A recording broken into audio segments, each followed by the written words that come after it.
All right, let's jump right in. Today we're looking at a really fascinating and, pretty provocative idea from the website Quran Not a Religion. It basically challenges a core assumption a lot of people have about Islam. So let's explore how just one single word could potentially reframe an entire worldview.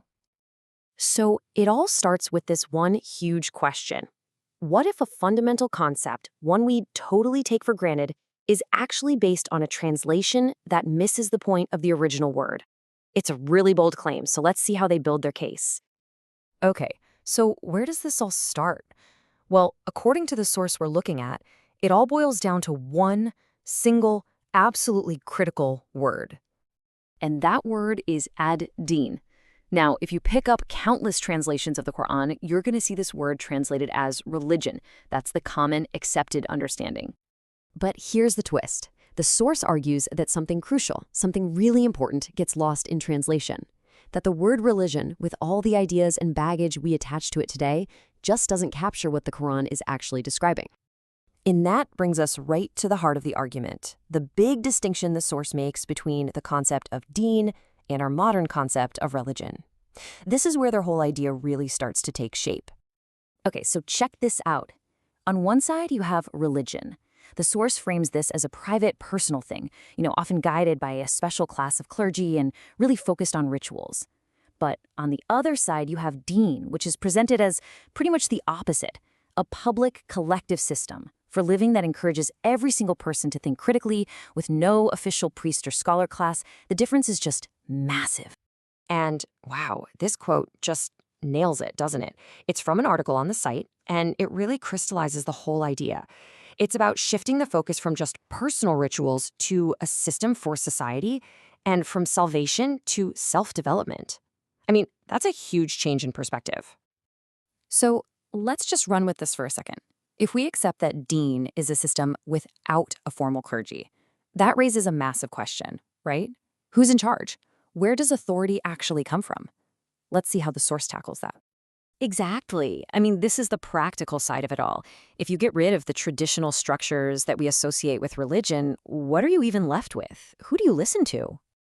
The source argues that the Quran itself actually warns against blindly following tradition. It points to verses that are critical of just following what your ancestors did. They even have articles with titles like "Whither Religious Scholars" that really question the whole idea of a scholarly class. They also take a hard look at things like fatwas and hadith, basically saying that if any narration contradicts the Quran, it should be set aside. And this is where it gets really interesting, because this redefines a huge concept like shirk. The source expands it way beyond just worshiping idols. In this view, shirk is also about outsourcing your own brain.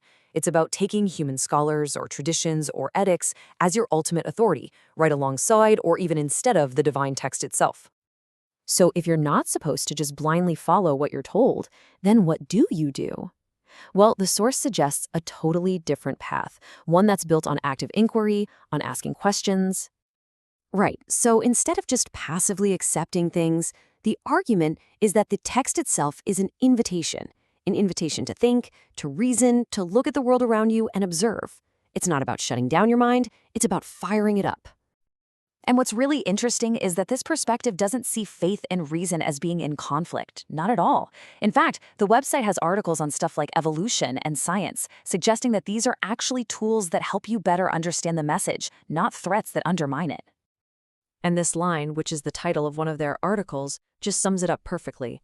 The call to action is for a direct, personal, and intellectual relationship with the text itself, without layers of tradition or clergy in the middle.